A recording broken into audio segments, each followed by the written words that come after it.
নমস্কাৰ বন্ধু-বান্ধৱীসকল, পুনৰ এবাৰ সকলোকে স্বাগতম জনাইছোঁ আন এটি জব ইনফৰ্মেটিভ ভিডিঅ'লৈ।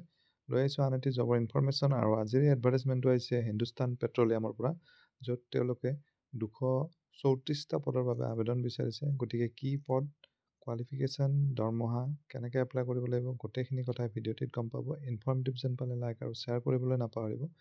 যদি চেনেলটো ছাবস্ক্ৰাইব কৰা নাই আজিয়ে কৰি ল'ব।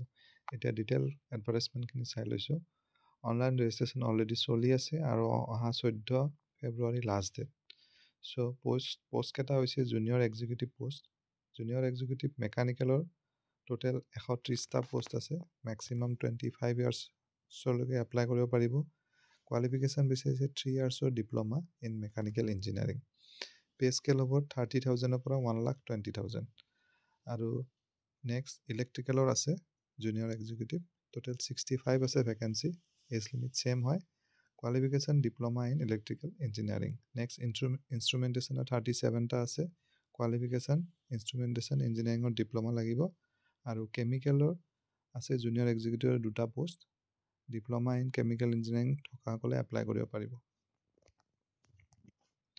পে' স্কেলটো অলৰেডি মই কৈছিলোঁ 30,000ৰ পৰা 1,20,000। আৰু যিটো CTC পাৰ ইয়াৰ এইটো 10.58 লাখ, অৰ্থাৎ বছৰি 10,58,000 টকা, অলমষ্ট 95,000 মান হ'ব পাৰ মান্থ। আৰু এই পোষ্টকেইটাৰ পষ্টিং এনিৱেৰ ইন ইণ্ডিয়া। চ' যিসকলে ভাৰতবৰ্ষৰ যিকোনো ঠাইত পষ্টিং পাবৰ কাৰণে ইচ্ছা আছে তেওঁলোকে এপ্লাই কৰিব পাৰে। যিসকলে অসমৰ বাহিৰত চাকৰি কৰিব ইচ্ছা নাই তেওঁলোকে এপ্লাই নকৰে। এজ লিমিটটো মেক্সিমাম 25 ইয়াৰ্ছ দিছে ফৰ জেনেৰেল কেটেগৰী। আদাৰ কেটেগৰীৰ আপাৰ এজটো ৰিলেক্সেশ্যন থাকিব as per government norms.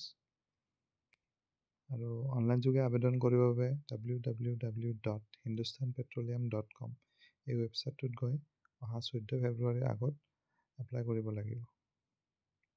Application fees general OBC কেণ্ডিডেটছৰ বাবে 1,180 ৰুপিজ, আৰু আদাৰ কেণ্ডিডেটছসকলে ফি পে' কৰিব নালাগে। গতিকে আশা কৰিছোঁ এই ভিডিঅ'টিৰ জৰিয়তে আপোনালোকৰ মাজৰ ভালে সংখ্যক কেণ্ডিডেট উপকৃত হ'ব। পুনৰ এটা নতুন ভিডিঅ'ত লগ পাম। ধন্যবাদ।